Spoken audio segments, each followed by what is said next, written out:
What's up, you guys? Sean Ross Sapp here, managing editor of Fightful.com, FightfulWrestling.com, and of course, FightfulSelect.com. Of course, you can get all your free wrestling news over at FightfulWrestling.com. We have podcasts, videos, all that good stuff. You know what we all have there. Tons of exclusives. Go click that tab.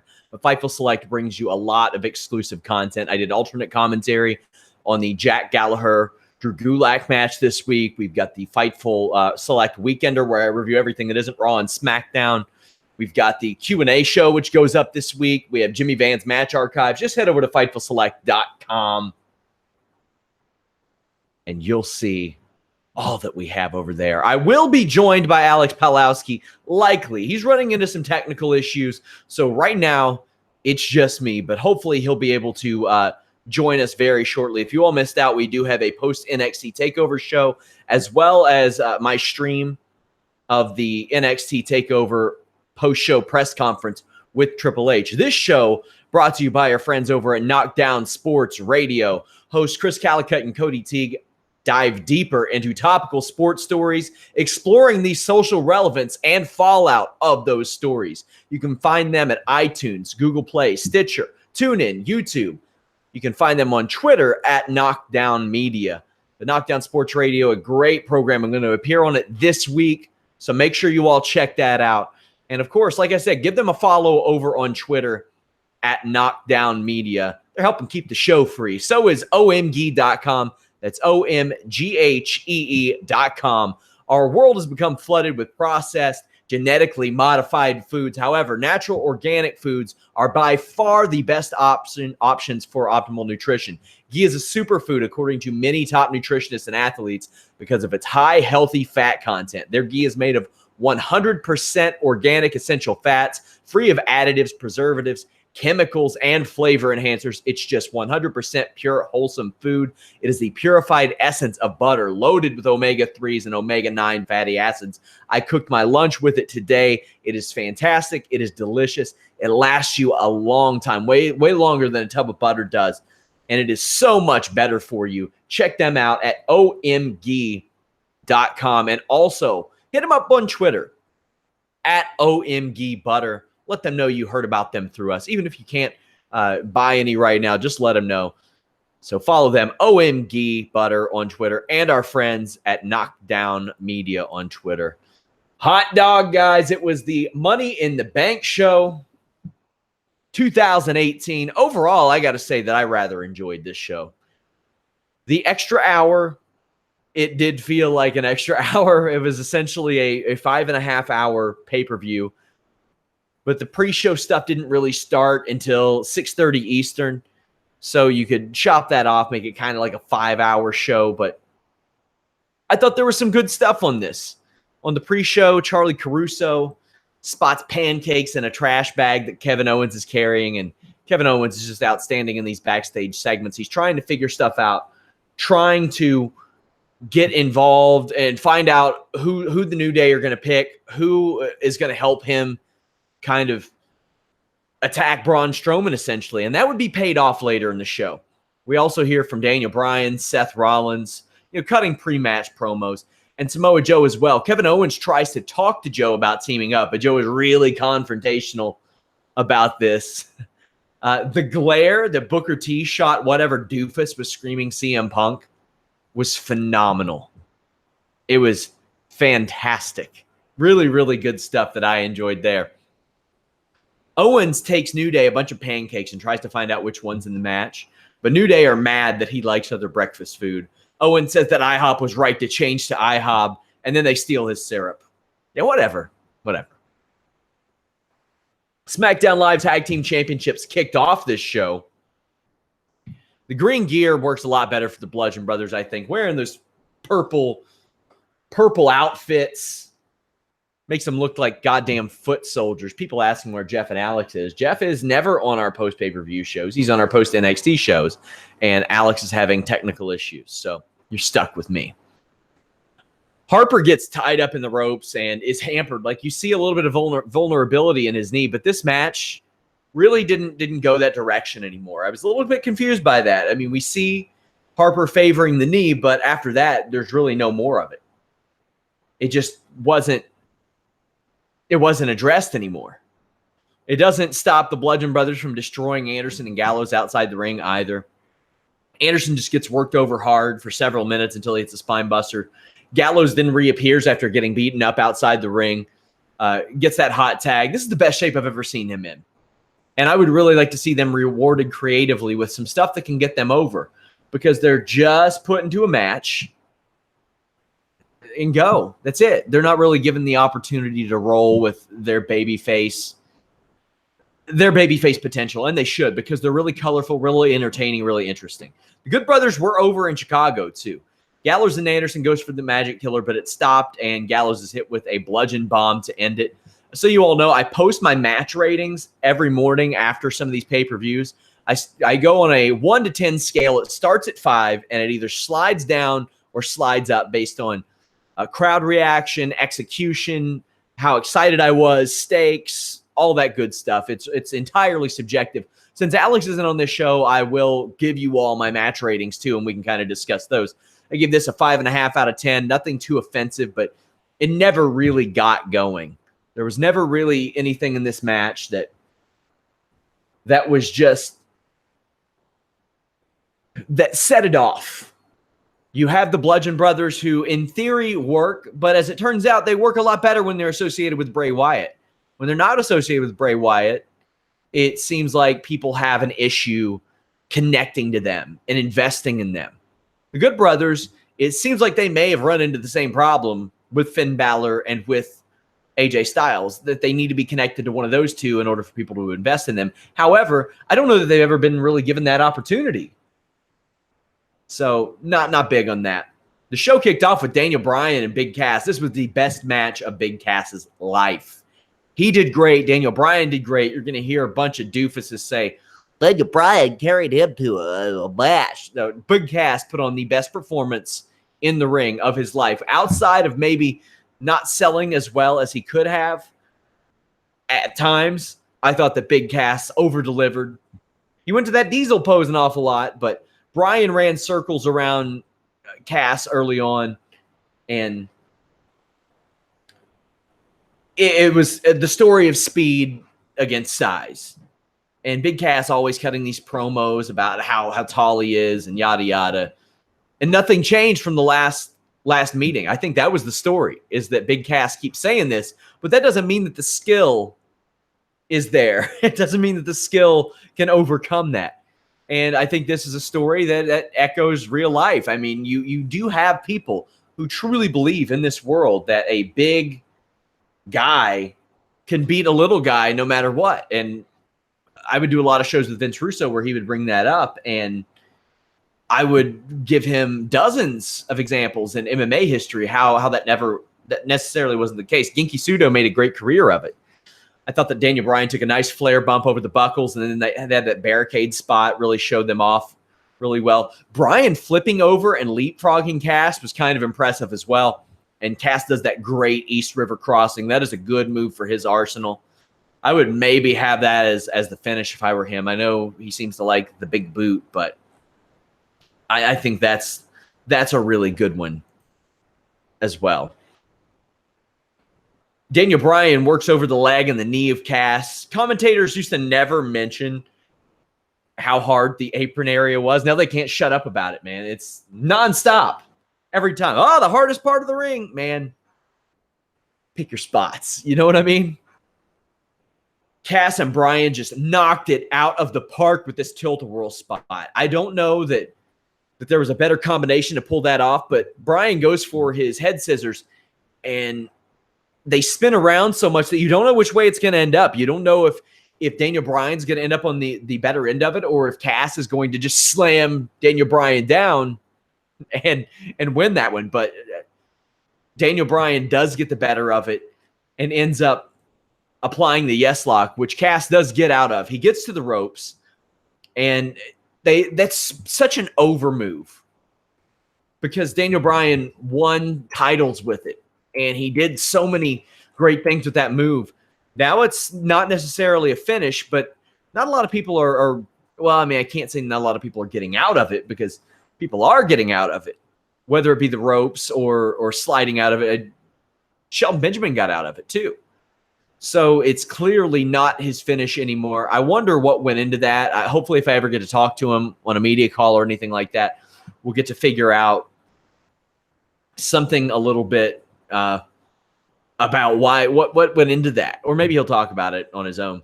Bryan flies outside the ring onto Cass. Back in the ring, Cass flings Bryan across the ring with a super fall-away slam.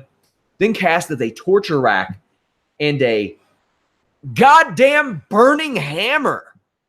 I didn't expect to see that one. He was looking great tonight. Bryan gets the yes kicks. Cass hits a boot, but can't beat Bryan. Then we get the big knee and a heel hook, and Cass taps out. There are a lot of people who seem to think that this kind of hurts Cass. I really don't. Because had he not lost that first match, then maybe. But right now, I think their priority is let's get Daniel Bryan re-signed because he has not re-signed yet. His contract is still up September 1st. So they've still got some convincing to do. Big Cass, on the other hand, he's probably there for a while. He's fresh off of not fresh, but relatively fresh off of that ACL injury. So they're really getting his footing underneath him, and I think the big dude who keeps coming back and talking shit, even though he got beat up by a guy half his size, kind of works. We'll find out. But I would really love to see him tie a little more story into why he dislikes Daniel Bryan and why he dislikes little guys so much. Because, I mean, today he said he was training with Drew Gulak, who is also a little guy, and called him one of the best submission specialists. And as much as WWE loves to, they don't necessarily want a lot of wrestlers. They just want Ring of Honor and New Japan to not have a lot of wrestlers. And they definitely do not want Daniel Bryan to be in Ring of Honor or New Japan, because that, I'm not going to say, I mean, it's a game changer for Ring of Honor or New Japan. I don't know that it's a game changer for the negative for WWE. It sucks to not have him, but they also haven't had him for 3 years. So they're back in the same boat they were a few months ago. But for Ring of Honor or New Japan, having a Daniel Bryan is, boy, that's pretty awesome. I'm interested about where Daniel Bryan goes from here, because he won. And, you know, SummerSlam, they can often go to the babyface versus babyface thing. I would love to see Daniel Bryan versus AJ Styles for the title at SummerSlam. It makes sense. What doesn't make sense is if this goddamn Bobby Lashley, Sami Zayn feud continues. Holy crap. This was not good. This was confusing. I mean, there was nothing as far as a technical aspect or execution that was bad. Zayn hits Lashley with a version of the haluva kick and some crossface punches. Then Lashley flattens Zayn with a spine buster, does a Canadian backbreaker and a hanging suplex. Then Lashley goes right back to the Canadian backbreaker and then does another hanging suplex. Huh? Why'd you run that back? I don't know, man. This went 6.5 minutes. Lashley wins it. By the way, the tag title match went 7 minutes. The Daniel Bryan Big Cass match went 16 minutes, and it did not feel like 16 minutes. And that, you know, that was one of my favorite matches of the night. I think that Daniel Bryan and Big Cass delivered to an extreme degree tonight. Lashley and Zayn, it's pretty clear when a character has fallen flat and when someone really needs a change, and Lashley fits that bill. He needs a change. Execution, everything went fine. Just a weird ending that took away. I'm back. Alex Pawlowski is here. I'm here. Ready to talk some stuff. Alex, okay, I have talked about the first 3 matches on the show. I've talked about Bludgeon Brothers, Good Brothers, whatever, Bryan and Cass. I want you to offer your thoughts up within like over a couple of minutes, what you thought of those. That way people get your thoughts. I don't know why the Bludgeon Brothers had so much trouble with the Good Brothers when they steamrolled both the New Day and the Usos, who I feel are objectively better tag teams than the Good Brothers, but whatever. Fine. The Bludgies, are going to continue to win until they decide that they've found the right team to stop them. At this point, I don't know who that could be. Cass and Bryan. I just heard Sean say that he really liked the match. Match was good. I don't know what you're doing with Big Cass. Like, he keeps coming out and saying a big man can beat a little man, and then he loses over and over again. And not only loses, but like gets his ass kicked by a guy half his size. So now we can't trust anything that he says. And I don't know what you do with him after this. Like, I don't know where Big Cass goes after claiming to be able to beat up Daniel Bryan over and over again, losing to him once, then getting his heat back by beating him up after the match, then losing to him again on SmackDown, then losing to him again on another pay-per-view, but then just limping to the back, clutching his knee brace. I don't know where you go with Big Cass after this. Like, I don't know what you do with this. I'm happy Daniel Bryan won, but like, I don't know where Big Cass goes. Lashley and Zayn was just crap. Let's get it over with. Weird finish where they ran back 2 moves that they had just done prior. This is the thing. This is what this does. This is a giant squash for Bobby Lashley, where Zayn, that dastardly villain, he got his comeuppance because Lashley did his finishing sequence to him twice.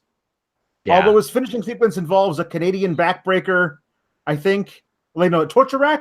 I don't know. If he's doing that, why the hell isn't he just doing the Dominator? Who's using that right now? Nobody. His finisher is a vertical suplex. A vertical suplex. A stalling vertical suplex. I can appreciate a good vertical suplex, but I can't appreciate a match that ya boy gave 4.25 out of 10. Not good. I mean, honestly, I am pretty goddamn lenient on my ratings. If it starts at a 5 and it goes backwards, then something really didn't click. By the way, I gave Daniel Bryan and Big Cass a 7.25 out of 10. Just so you all know, 6 is above average, 7 good, 8 great, 9 excellent, 10 virtually perfect. You all can just look at the rankings that are the ratings that I do tomorrow.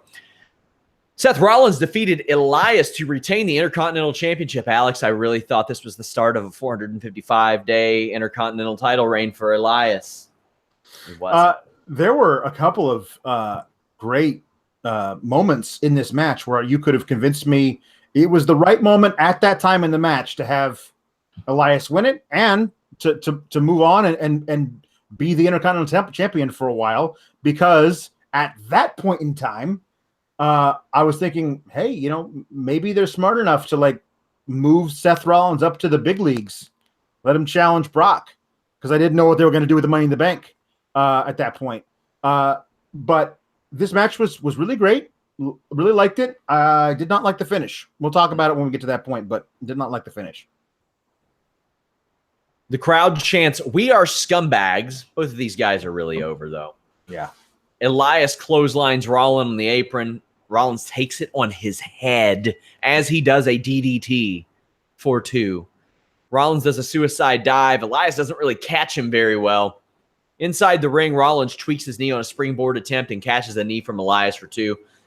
If I'm WWE, I legitimately consider telling the roster, hey, everybody but Ember Moon, let's take the suicide dive out of your thing, because she does it better than any of you are doing it, and we want this to be a little more special. I would ban it from almost the entire roster and then give certain people, like, you can use it once, like every 4 matches, and then let Ember Moon do it as many times as she wants.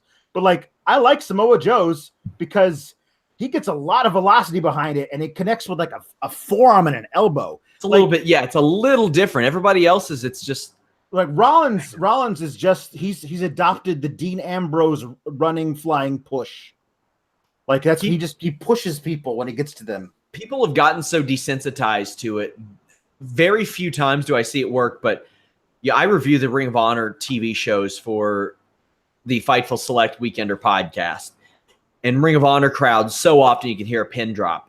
And Jay Lethal said, "Not today, bitches." And he did like 6 or 7 in a row and just wouldn't stop. He was like, "I ain't stopping." You sons of bitches make noise. And it worked. WWE's not going to do that.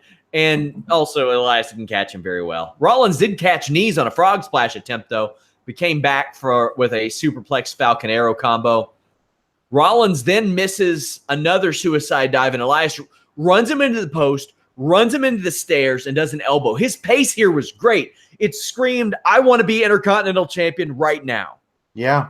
No, these guys have bad blood within their feud over guitars and being smashed on either people or by people. I just want to say, while you said that he did that unprovoked last week, Rollins has had a guitar broken over his back, and he was DDT'd on a chair. But the thing about it for me was it wasn't even like one to the next. Like it'd be one thing if it was like on one episode he got hit with a guitar, and in the next episode he smashed a guitar. But there was like stuff in between that I forgot about the first one. I'll relate this to a personal bit of experience. There was a guy who trains at my boxing gym named Worm. His dad was a pro boxer. He was a very high-level amateur boxer himself. He got real drunk, and Worm was kind of notorious for, if you want to beat up Worm, you better hope he's drunk when he does it. And a guy jumped him from behind. Worm didn't immediately go after him. Worm was like, I'm going to pick my spots. He got back in the gym and trained to kick this guy's ass on the streets. And I'm pretty sure he did, too. Well, Rollins, ever the veteran, picked his spots. They say that revenge is a dish best served cold. Right? So, perhaps. So, I love that Coach brought up the championship mentality, that in championship matches like this, pay-per-view like this, environments like this, you dig down a little bit deeper. You find something within you to help you. I like that. There was a great series of counters and pin attempts that ended in Rollins rolling up Elias for the pin, and Rollins held the tights. I thought for sure Constable Corbin was coming out. That would have been good. I would have liked that. I wouldn't put it past him to like have Constable Corbin say tomorrow night, like, well, I by the authority vested in me by Stephanie McMahon, we're gonna replay this match tonight. And Seth being like, but I'm hurt and I can't go. It's like, yeah, no, you're going anyway. And maybe even have Elias win. Like the controversy is there. They can always run back and have another match at Extreme Rules, all that kind of stuff. But there are ways to keep both guys strong, in air quotes, without having Seth needlessly grab the tights. There's other ways of doing it. To my thinking, you've established Seth as this amazing wrestler, like in-ring worker for the past few months, ever since he had the title. He's been fantastic. He hasn't had to take shortcuts in any way. So when you do it here, it better be for a really damn good reason. And it just felt like he was taking a shortcut, as opposed to, man, I can't beat this guy, and I really, really hate him. And if I beat him now, he never gets another rematch or something like that. There was no real reason for him to go to this level if he's just been the guy who wins clean by being the best, the better man in every match. And like I don't know if it helps Elias that he gets, I guess we'll have to see where it goes from here. But I did not like this. I thought there was other things you can do at this time as well. I was kind of hoping, as you were, that maybe Elias wins and Seth gets moved up a notch. But as it appears by the end of the night, they have different plans for the top of the card on Raw. Yeah, do they? Who knows? Well, because with all these options, yeah, one thing happens. Well, we'll see. I gave this match a 6.75 out of 10. I thought it was a good match. But I expect Constable Corbin to do something about this tomorrow. I fully expect him to. And I kind of want him to be like a dickhead, but a fair dickhead. Yeah. I think that would work out really, really well. It's just, I like this for Corbin. It works for Corbin. It really does. It really does. Here's the main reason for me is that it's a direct extension from his lone wolf persona, where even when they would force him to like tag with other heels, He'd be like, nah, I don't really feel like it tonight. There's a fantastic thing from a couple of years ago when I was reviewing Main Event where he had a tag with the Dudley Boys. It was back that far ago. Yeah, I remember. And he came down to the ring and they wanted to dap him up because, it's a 6-man tag. And he's just walks right past him. And they want to tag him in. And he's like, no, he just jumps off the ring apron and walks to the back. Because he doesn't have any allegiance to other heels just because he himself is a heel. So he's objectively just kind of hates everybody. I would compare the transition from his old gimmick to the Constable as just like transitioning from butter to ghee, which everybody watching the show can do by going to omg.com. Check it out. Get your omega-3s. Get your omega-9s. Love it. OMG Butter on Twitter. Fine match. Like I said, I expect a rematch probably this week or next week, to be honest with you. Women's Money in the Bank. Alexa Bliss defeated Charlotte, Becky Lynch, Naomi, Natalya, Lana, Sasha Banks, Ember Moon. I think the execution of this match went about as well as it could have. They did several spots that I had never seen, and I probably watched 150, maybe 200 ladder matches. I'd probably say about 150 ladder matches. They went 18 and a half minutes. By the way, the previous match, Rollins and Elias, went 17. The Lashley Zayn match went 6.5. So Lana's entrance is totally babyface. I don't get to talk to you about this often, but it is a super babyface entrance, right? Yeah. Well, here's the thing. Other things like Aiden English, the trio of them together, they're very babyface-ish right now. I don't know how intentional that is and what they're actually going to book them toward here in the future, but all three of them are super over. So Ember Moon takes over very early. She's really natural. I mean, it's like she's so natural that it's not the level of natural like Ricochet where some of his stuff looks like almost unbelievable. It's just real good and real crisp and effective. Yeah. And it's like, my God, she doesn't do anything that looks bad. You know what I mean? The most seasoned guys and girls have things that they just do that don't look great. John Cena can't punch very well. No. Ember Moon, if she finds out that she's not good at it, it's like she doesn't do it anymore. Yeah. Yeah. Or there's an example, and I can't think of it right now, of somebody who I noticed wasn't doing something very well, something along those lines, and then stopped doing it. And then started doing it again several months later, and you could tell they had worked on it.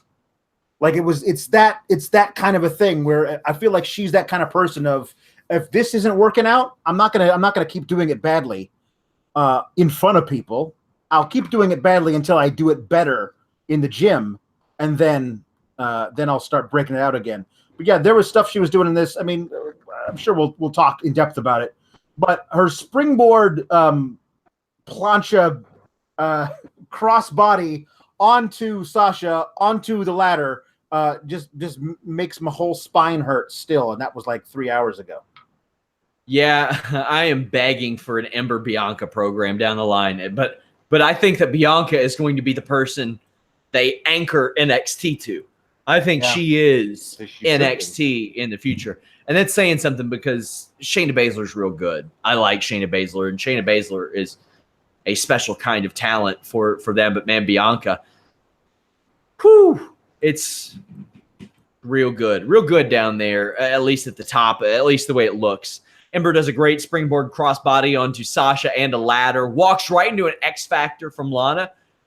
Got to say, there was nothing that Lana did in this match that stood out to me and said, she shouldn't be in here, she's bad, anything like that. Nope. She fit and did her job perfectly in this match. She did. I was really impressed. I mean, if you can be impressed by somebody not falling over their boots, like I was absolutely impressed that she's improved a lot because she's out on tour doing house show matches night after night. Like she's actually putting in the work to get better, and that's what you need. The problem is they threw her out there on having TV matches and title matches way before she was ready. And now she's improved, and that's good. I see Rebel booked on Impact, and I'm like, all right, Lana's got more matches than her, and she's been working for like a year and a half. Yeah. So I'm much more inclined to give Lana some rope than somebody like that. Natalya slams Lana, and then Atomic whips Naomi onto the ladder.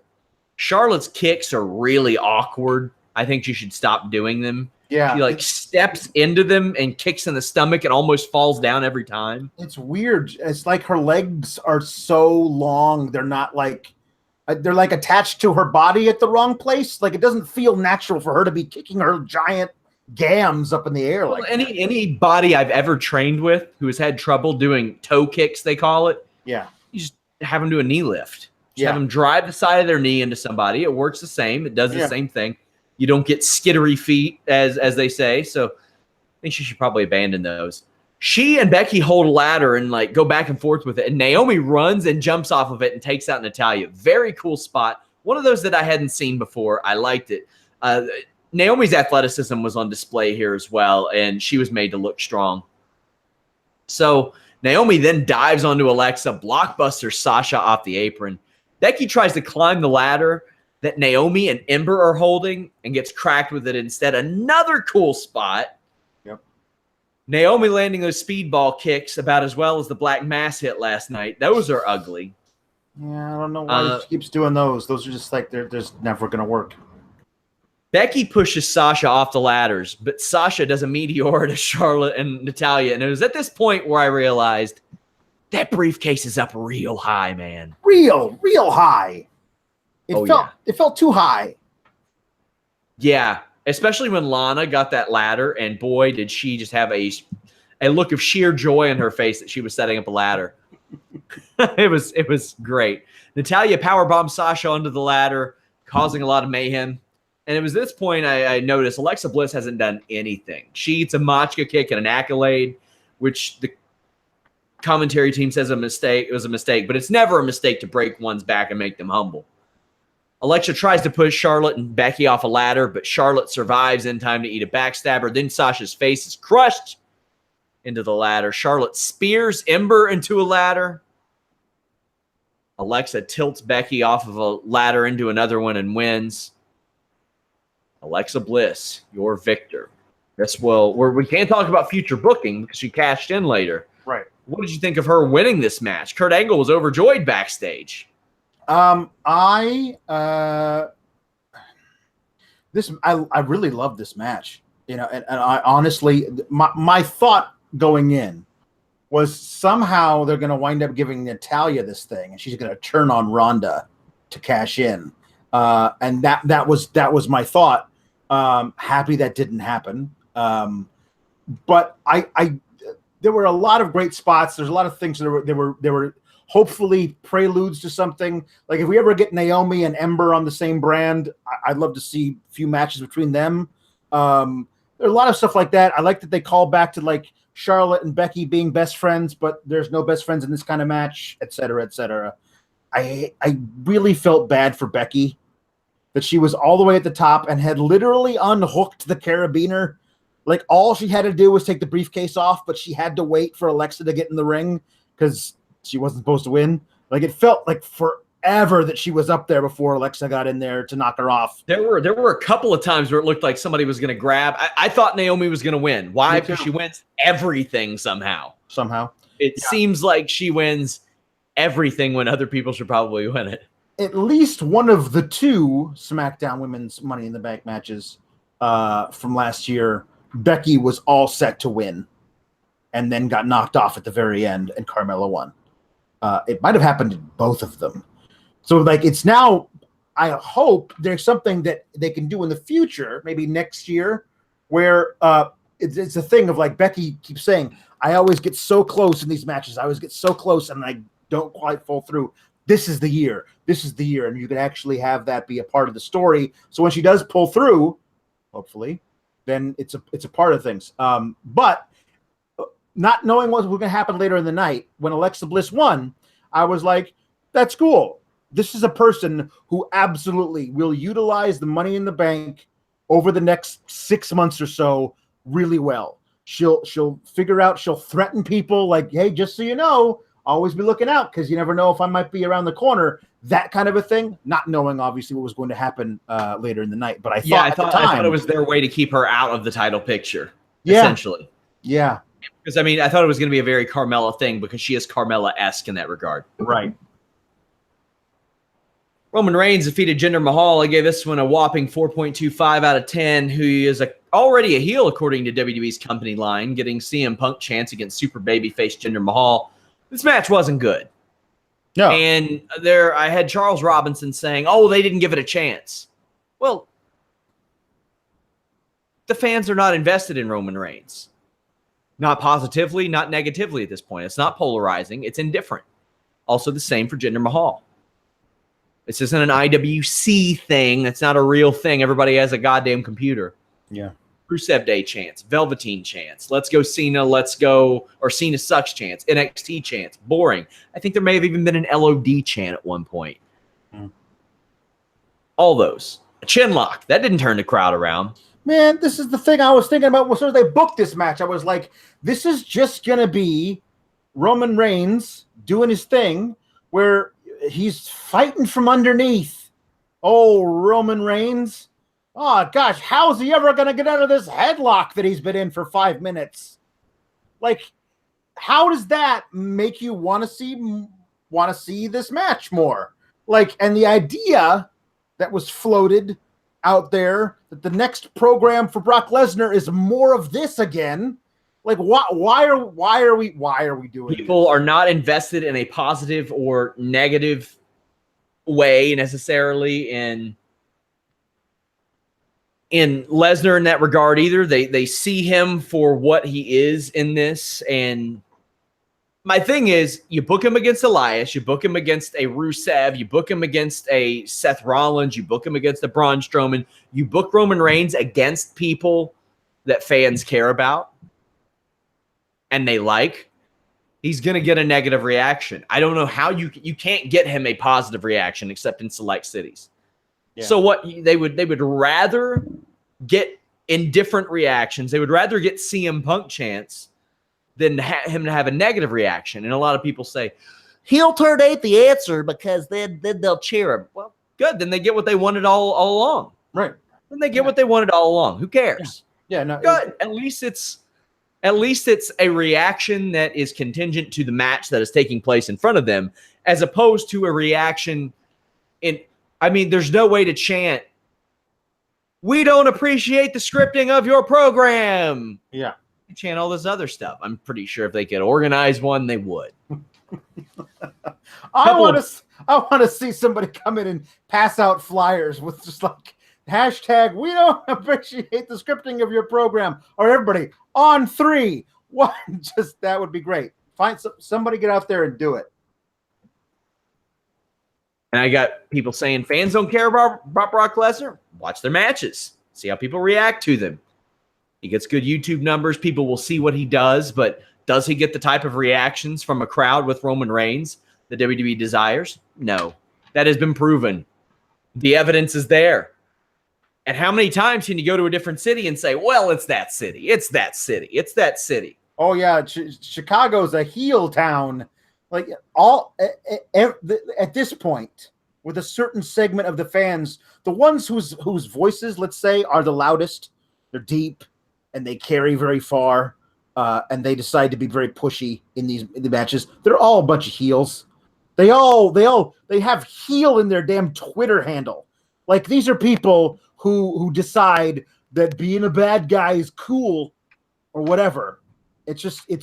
These are people who are never going to accept this thing that you're giving them. And what you're giving them is, gosh, how is Roman Reigns? I think this is the thing. Michael Cole says at the end of the match, an incredible victory for the big dog here at Money in the Bank. Michael Cole, there's nothing incredible about Roman Reigns beating Jinder Mahal. Like, we all knew this was going to happen. How is that incredible? How is it without credibility? Like, it's obvious. It's obvious. I'll just tell you this. We lost some viewers on these takes. Yeah. But, I mean, Charles Robinson is telling me not really the talent's fault how they're booked. Last I heard, they don't book themselves, just trying to make the best of a situation they're put into. Then don't put them in that fucking situation. Yep. Book Roman Reigns against somebody that the crowd cares about, or put him in the ladder match, or put Jinder Mahal in the ladder match. You want to get a good reaction out of a crowd? Have Jinder Mahal climb that ladder and almost grab that briefcase. Nobody wants to see that. Nope. Nobody wants to relive that. Braun Strowman knocks him off. You're going to get some thunderous roars there. Same with Roman Reigns. You didn't need this. Nope. You didn't need this. I mean, and Roman Reigns is leading the charge, essentially. He's saying, aren't I already healed? No, come on, man. Don't insult the intelligence of your viewer. I mean, the thing about this is that we're seeing prime for the beginning of Raw tomorrow. Like, welcome to Monday Night Raw. Doo-doo, doo-doo, doo-doo. And he comes out and he says, I want Brock Lesnar. I want a title shot. Like he thinks that because he beat Jinder, he deserves another one. Because that's the way they script him.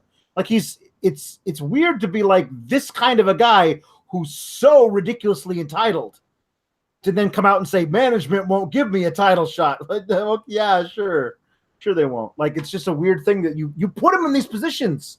He's really talented, and I think he'd be really great for your company in a different role than the one you've decided to assign him to. And I still got these people who are saying they want him fired. Nobody. Who the fuck is asking for Roman Reigns to be fired? No. That's I've got some of the dopiest takes about this stuff. It's unbelievable. I don't hear "fuck Joe Anoa'i" chants in the crowd. No. The motherfucker has tea time with his daughter. There's a commercial about it. I'm sure he's a splendid man. He's a hard worker. He has good matches. Here's the thing. Put him against people that fans care about. Yeah. Here's the thing that I think Roman Reigns, like this guy, like in a match where he gets to fight from not underneath, from overneath, whatever the opposite of underneath is. Like he'd be really, really great. Like really great. Like here's the thing. We're going to talk about this in a second. Nia Jax fighting from underneath as a babyface doesn't work.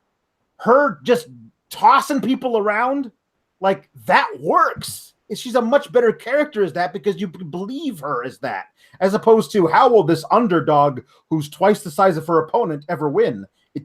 It's the same thing with Roman. We don't buy him sitting there in a chin lock for 10 minutes. We don't buy it.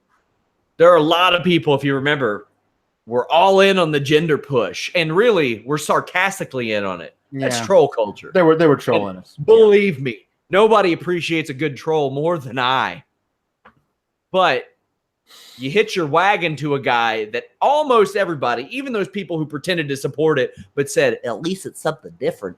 It wasn't going to work. It didn't work. Bad promos, bad matches, bad business. They had to cancel their second show in India. It didn't work. Here's the thing. I'll give them the benefit of the doubt that when they said at the very beginning, at least it's something different, let's wait and see, that they were being authentic. I'll give them that. Some of them, yeah, sure. I'll give them that. But then after a month, they knew it wasn't working out, but they were too proud or trollish to be able to come out and say, yeah, I was wrong. This isn't working. And so they doubled down on it, and that's doesn't work. This went about 15 minutes, 40 seconds. It really would have been better served to go about 8 minutes. Yeah. This would have been okay on a Raw, honestly. It would have been just fine on a Raw, but for this, it wasn't. I would have liked to see Sunil Singh had like smuggled something in his sling as opposed to smuggling. He was pretty good tonight. He was good. I mean, when is he not? Sunil Singh is always pretty good. His brother should be back within the next couple of months, I believe, after ACL surgery. Reigns gets that spear. I like the guillotine-style leg drop he did when Jinder was hanging out over the ropes, but this was a product of booking two people that the crowd didn't want to see in one match, hoping that they would dislike Roman Reigns less and cheer him as a result, and it doesn't work like that. Nope. Got to put him with people that they care about. That's the only way you can capitalize on him, in my estimation. Carmella defeated Asuka to retain the SmackDown Women's Championship. I thought Carmella did very, very well in this match for what it was. You know, from a booking standpoint, I don't know about having Asuka in a 50-50 match with Carmella. She hits Carmella with her ass an awful lot and a sliding knee. But Asuka's pulled into the ring post. I like the armbar head scissors combo that Carmella applied. The crowd got behind Asuka. And Carmella even hit a suicide dive, which is funny because Peter Rosenberg speculated that the internet didn't like Carmella because she doesn't do enough flying moves. Well, by that indication, she should be the biggest star on Tuesday. Mm-hmm. Asuka scores some big strikes, but tumbles to the outside when going back to the ass well again. Asuka is kicked off the apron, takes a nasty bump to ringside. This was gross, man. Yeah. Yes, it was. I actually really appreciated the match. I think Carmella has improved a lot in the year plus that she's been on the main roster. And now that she is champ, I like her character a lot, of the person who thinks they're way better than they actually are, and they have no evidence at this point to prove otherwise to themselves. Like, they keep winning matches and they think it's all about them how good they are. I like that. And not necessarily sold on what they're doing with Asuka at this point. And we'll talk more about that with the finish. But that bump was kind of sick. Asuka gained control in the ring after a really great exchange, but gets distracted by another Asuka. It's the big hog! He's back. And I'm happy that he's back. But man, they made Asuka look like a dumbass. I gave the match a 6 out of 10 based on execution. But man, they made Asuka look like a moron.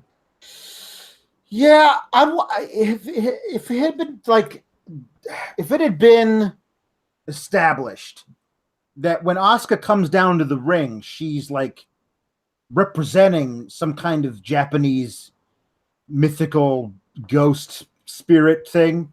And then when she saw it enacted by somebody else, it was like, whoa, is this demon here come to tell me that I lost my way or something? Fine. But it wasn't. It was just like, hey, who's wearing my stuff? That should have been a reaction. Not, oh my God, what is this apparition I see before me? It was not good. Welcome back, James Ellsworth. A weird way to do it, although I did appreciate the wink. The over-the-top wink is a really great thing, and I hope that's his new gimmick, is that he winks really hard. I hope so, too. So this makes the second opportunity I've had to interview James Ellsworth that has come and gone.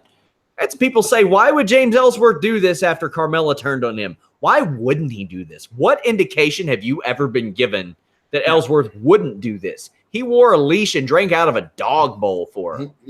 He'll do anything for her. I honestly thought, if they had him turn on her and help Asuka, it would be a really interesting little button to his character and their arc, and then he could move on. But it appears as though he is back, and that's interesting too. It gives another little insurance policy for Carmella as champ. Asuka went from being completely unbeatable in NXT to looking like a pretty big dope a couple of months into her time on the main roster, and I'm not super down with that. Maybe this is a catalyst for her to become more of like that horror movie villain. I hope with the crazy makeup and stuff. And the problematic soldier uniforms. But if you don't know about her history in Japan, Google Asuka evil clown makeup. Oh, my favorite thing is when I hear the arguments, Rosemary and Su Yung, who ripped off who? I'm like, come on. Yeah, you don't know about the OG. There will be some people who don't realize that. Yeah. That they'll be like, if that happens, they'll be like, Asuka ripped off you, Su Yung and Rosemary. I can't wait for that. Yeah. I thought in the ring the match was good, but that ending, I think it would have been higher than a 6 out of 10 for me if that ending was a little smoother, a little quicker. I get that they wanted to register, what happened, but it was a fun match, I thought. Also, AJ, go ahead. Sorry. No, the other thing with it was that she saw Ellsworth, right? Not him specifically. She's still looking at the ghost version of him and wearing her mask. Then Carmella tries to sneak a roll up, and Asuka gets out of it and goes back to looking at the thing a second time, only to get kicked in the face. If she had lost to the roll up, or if they had just gone right to the kick in the face, and she didn't have to look at it twice, it might not have been so noticeable. But I felt like she was looking at that thing for at least 45 total seconds, not realizing it's just somebody wearing my mask and my fur coat. AJ Styles defeated Shinsuke Nakamura after 31 minutes. The Carmella-Asuka match went 11, by the way. I gave this a 7 out of 10. Last man standing match. Probably the best match they had. This also could have been a little shorter, but a good match. Nakamura sends Styles into the diamond plates, then hangs Styles over the apron and knees him. Follows up with a flying stomp. They fight into the audience, and Nakamura kicks Styles' leg when he jumps on the barricade. Styles catches Nakamura off the top of the dropkick, and then Nakamura tries to hit Styles right in the penis, but misses. The highlight of this match for me was Nakamura's facial expressions. He was amazing. Very good. As good as I've ever seen him in that regard. Yeah, I've really enjoyed this refresh of the Shinsuke Nakamura character as the bad guy. The contract signing was just beautiful heel trolling. This pen is broken. Like that whole thing was excellent. And then finally, after he got AJ to lose his cool and AJ gets let off by security, he pulls out a pen out of his jacket. He had one all along, all that kind of stuff. It's just great. All this stuff has been very good. I know what a fan you are of the penis punching, but it became like just a cock knock extravaganza, and it was just too much for me. Oh, I loved it. There was just two. Well, no. I'm talking about like the entire feud. Oh yeah. It was just about who can get whose genitals will be mutilated by the end of this match.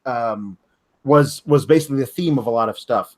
Also, it feels like they've had about 15 matches since April, even though I know it's about half that, but still, that's too many in that span of time. So,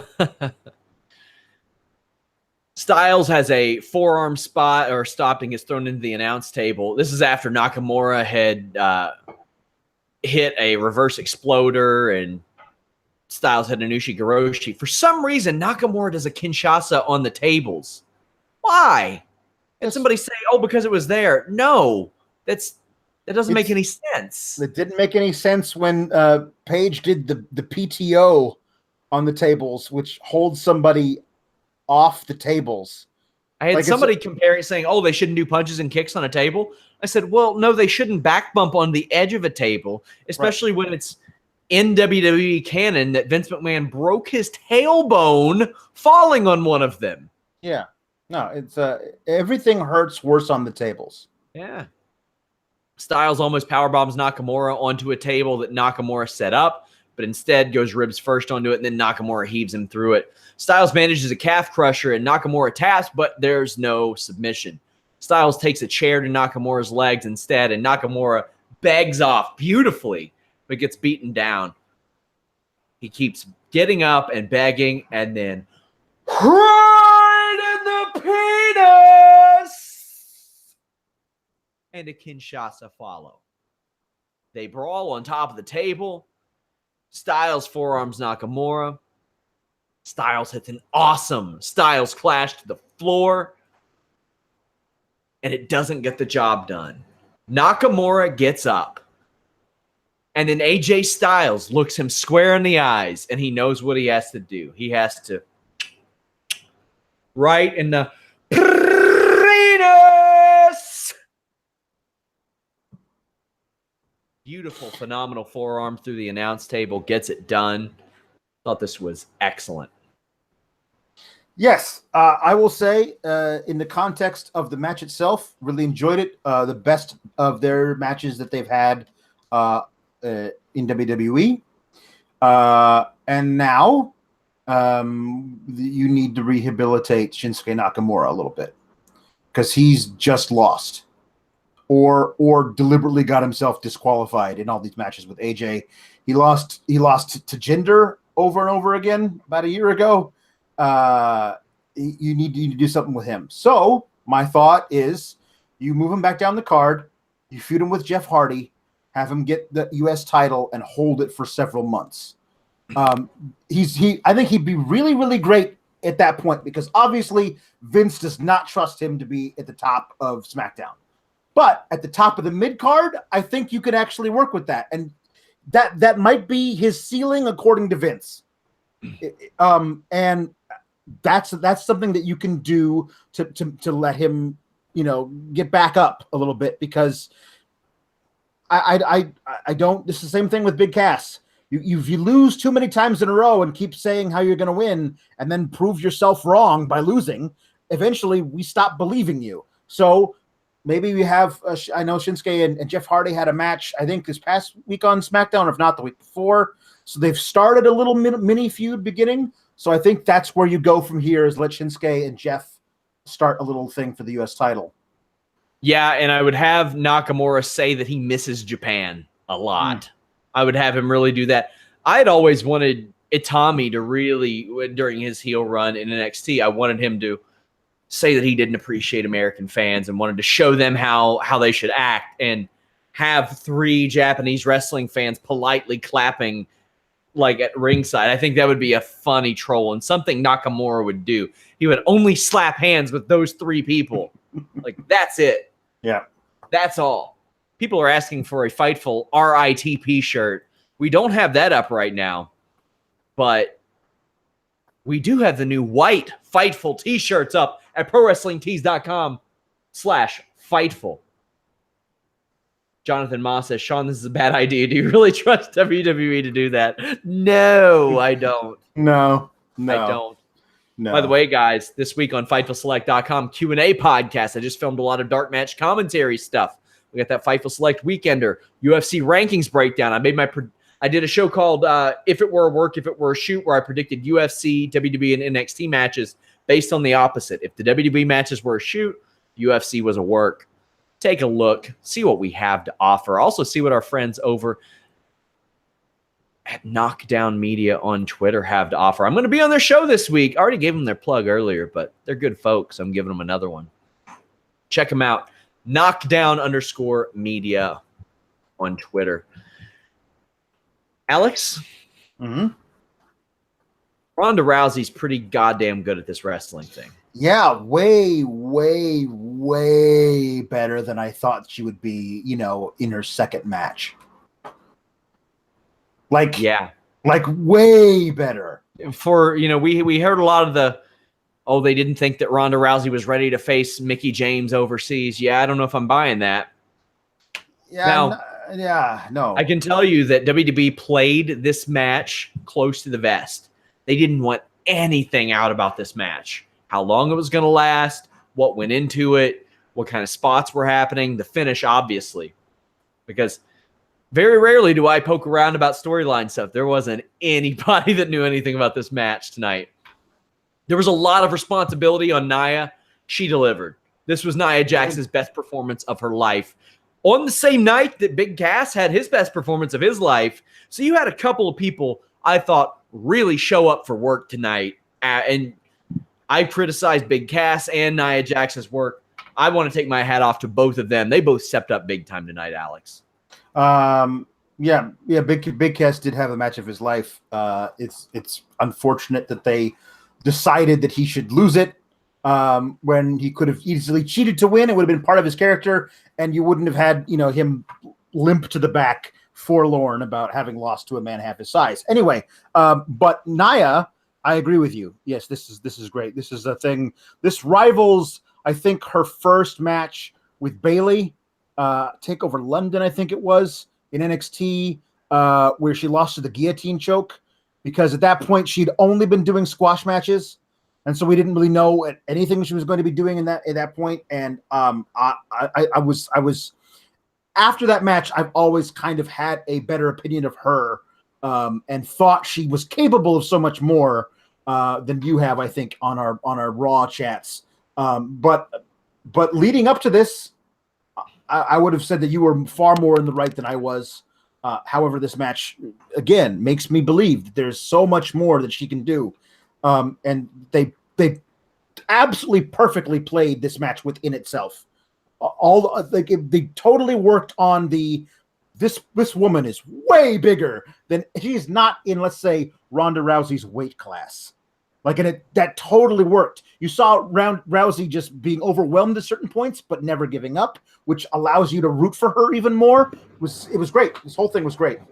Nia came out of the gate, hit the squisher, really started to dominate Ronda Rousey out of the gate, and had Ronda Rousey fight from underneath. Had a couple of those tosses that she being Nia Jax did to Alexa Bliss a couple months ago. Nia goes for the Samoan drop, but Rousey grabs the double wrist lock. Hose me down. You know I love those. Transitions into a triangle attempt. Nia power bombs out of it. There is this fall to the outside that Rousey does. A lot of people saying there's no way that was planned. I don't know, because I tried to find out, but I know that the spot into the barricade was planned where Rousey gets power bomb slung into it. Mm-hmm. So she had to get out of there somehow. And if she did that on her own, yeah. Ooh, that is A+. That is A+. A+. Nia Jax press slams Ronda, who gets up and guillotines Nia. Then Jax slams Rousey on a sunset flip attempt that Rousey hit way too easily. Rousey was way too smooth on that for somebody who hasn't been doing this very long. Yeah. Jesus, man. There was a filthy-looking Samoan drop, which honestly was the closest Rousey got to messing up, but all ended up okay. Rousey kicked out. Then Rousey triangled Nia over the ropes. There was this Ronda Rousey's facial expressions. Gets it. There are a lot of little shots about her acting. And people saying, oh, she can't act. As it turns out, she can act a lot better than most WWE wrestlers can. Yeah.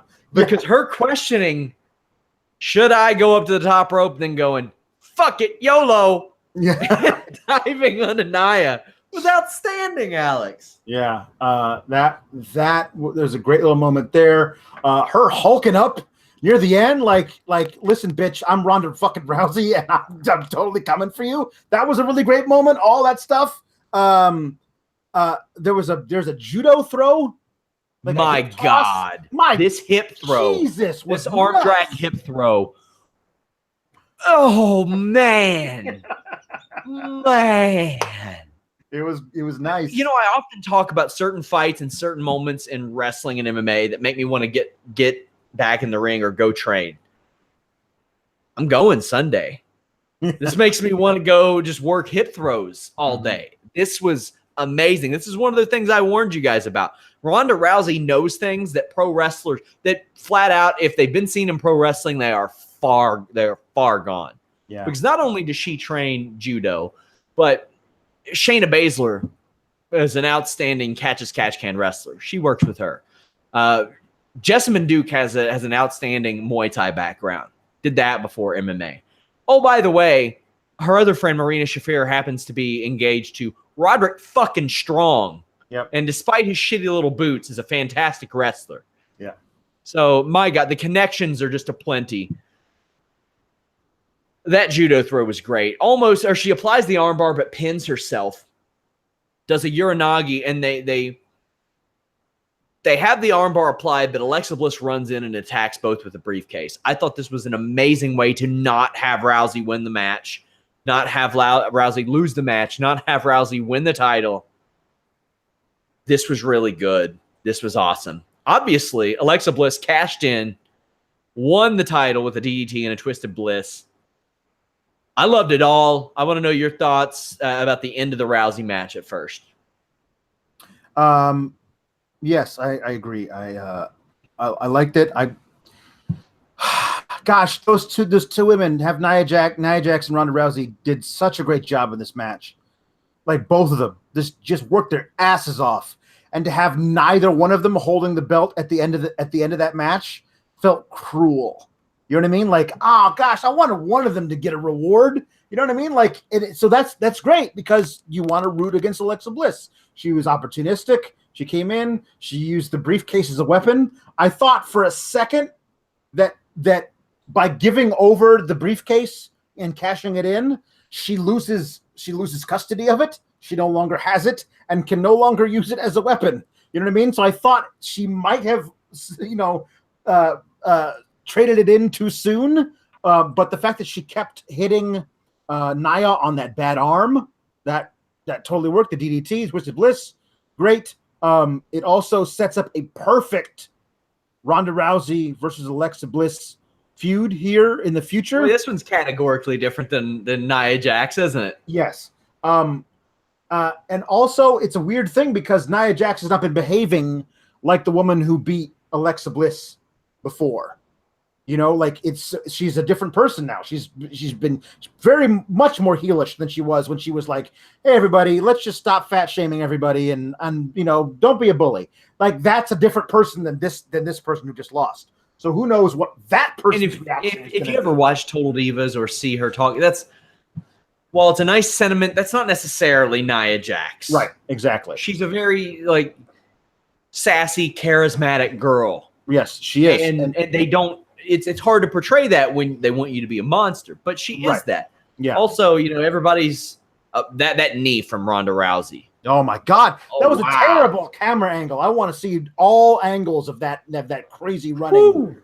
Man. You could do a highlight reel full of unseen footage from Money in the Bank that they screwed up on production, but this was great.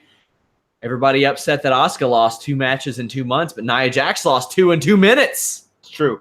My only qualm here in the future is I want this Alexa Bliss title run to be better than the last one. She's got to wrestle. She's got to wrestle. She's got to be in the ring. She can't hide from everybody, even though it's the obvious thing to hide from Ronda Rousey and from a pissed off Nia Jax. But also we forget that during her time as a title holder, she's kind of been, not her fault, booked this way to completely bury Bayley without a shred of opportunity for her to dig herself out of it. That whole kendo stick thing, that's it. Bayley's has never recovered from it because they wanted to make Alexa Bliss strong. The person that she was up against gets just buried. And I there's got to be a better way of having her be champion than just making everyone else who she goes up against her look like chumps. Well, so in the ring, where they go, In the ring, Nia, as I mentioned, probably 8th on the depth chart. Yeah. She doesn't need to be. She shouldn't have had to have been tasked with this, but she did well. Ronda, if she goes after Alexa again against not a strong worker, you got to pay off this Natalya thing at some point. Yeah, you do. So this match is well worth going out of your way to see. It was 11 minutes. The Alexa Nia Jax, 30 seconds. Then you had the main event. You called it. Monster in the Bank shirts are coming. So, what bank will sponsor WWE now? Ooh, interesting. I don't know. I mean, I'm sure they would like Bank of America. Yeah, but I don't know. You have Braun Strowman yanking the vault door off or something. Well, he beat Bobby Roode, Finn Balor, Kevin Owens, Kofi Kingston, Rusev, Samoa Joe, and The Miz after 20 minutes. This was good. Kevin Owens took one of the goddamnedest bumps I've ever seen in my life. Jesus. And I'm talking ever, much less in recent memory. It was real good. Balor has new gear. Aiden English has Chicago-inspired gear. I questioned, why wouldn't New Day just stay at ringside? And they said earlier, well, they're not cheaters. Only Xavier Woods literally left the announce table one time during a TLC match and said, there are no rules, and tossed his trombone. Well, yeah, but to attack. That's when they were heels. Now they're good guys. I do think also they're not cheaters because in this ladder match, that's not against the rules. Yeah, that's true. It's not like they'd be disqualified if they were caught by the ref. That's totally legal. Back in my day, Rhino and Spike Dudley and Lita just always used to get involved willy-nilly. You just assumed Lita would be part of the match. The 3 of them could absolutely have been out there fighting. Plus, it led to the great all-time moment of Jim Ross saying, Lita jerking Edge off. The ladder. Boy, the foreshadowing in one Jim Ross, right? Ahead of his time in so many ways. Apparently, everybody had ended up listening to Owens because they all gang up on Strowman. Right.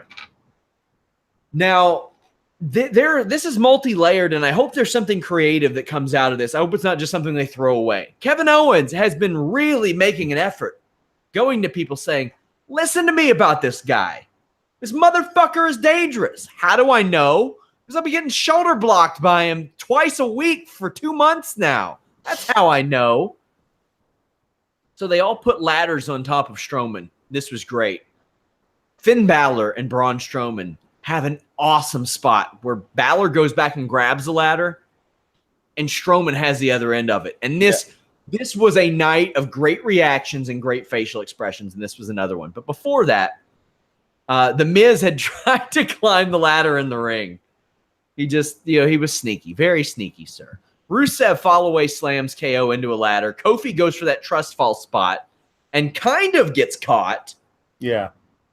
But then Balor comes over the top of the Tope Con Hilo. Now, I got to ask you this. Kofi Kingston was put in this match.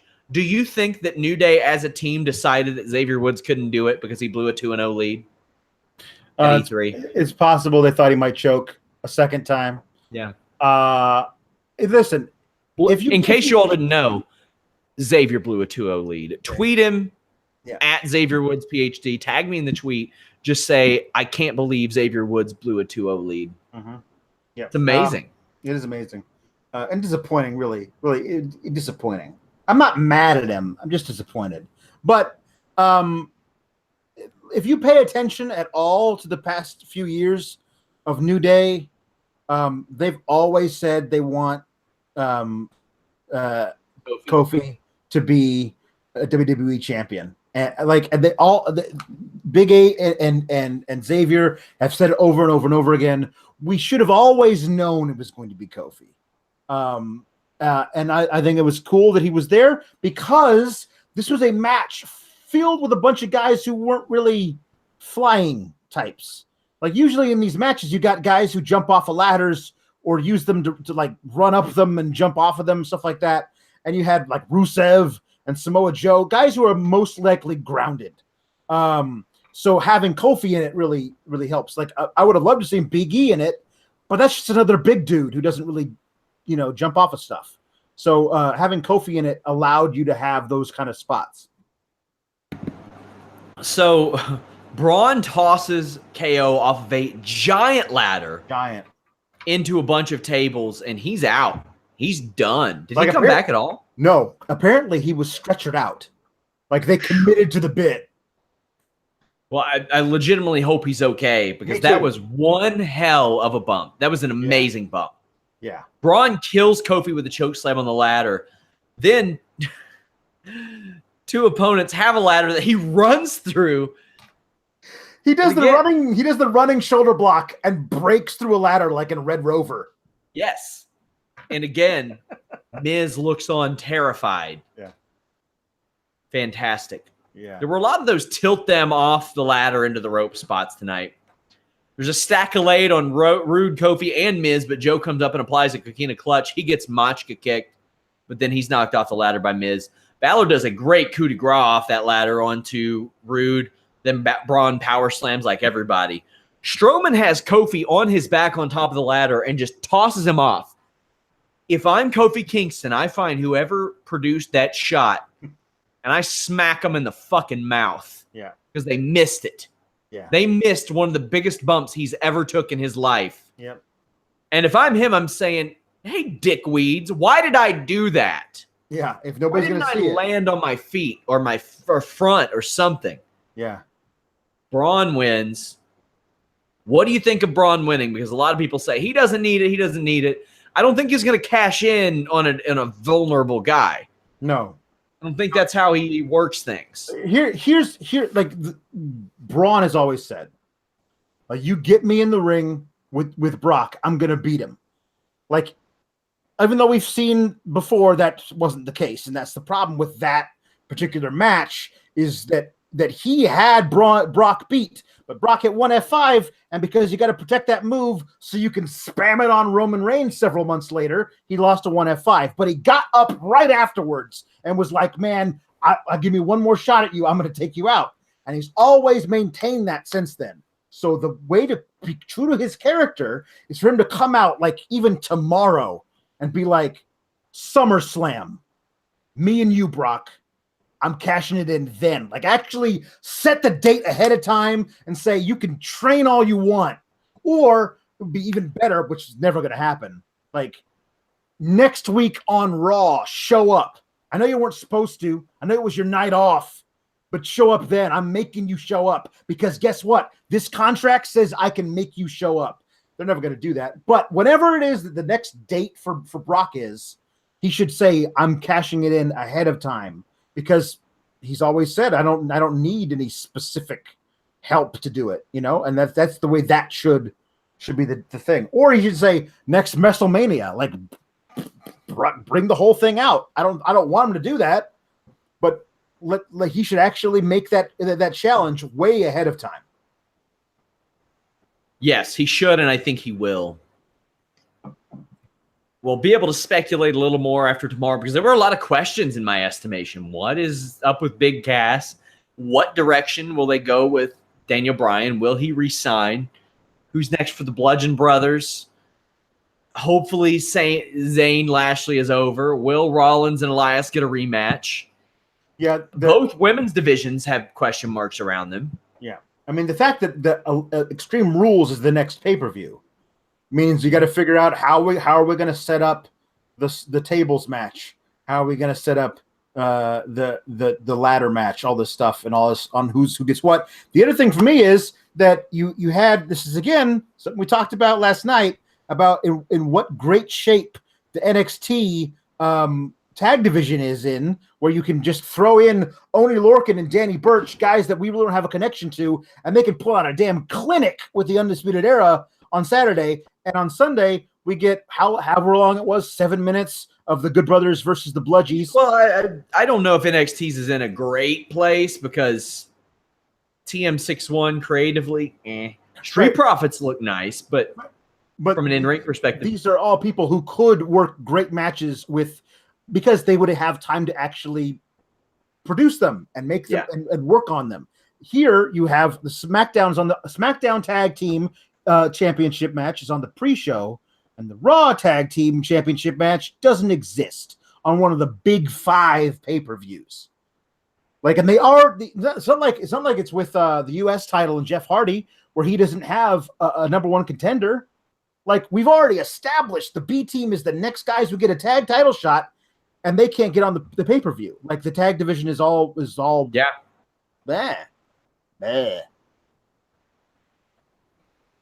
Also, I mean, just a ton of other questions. Who's next for Stiles? What happens with Nakamura?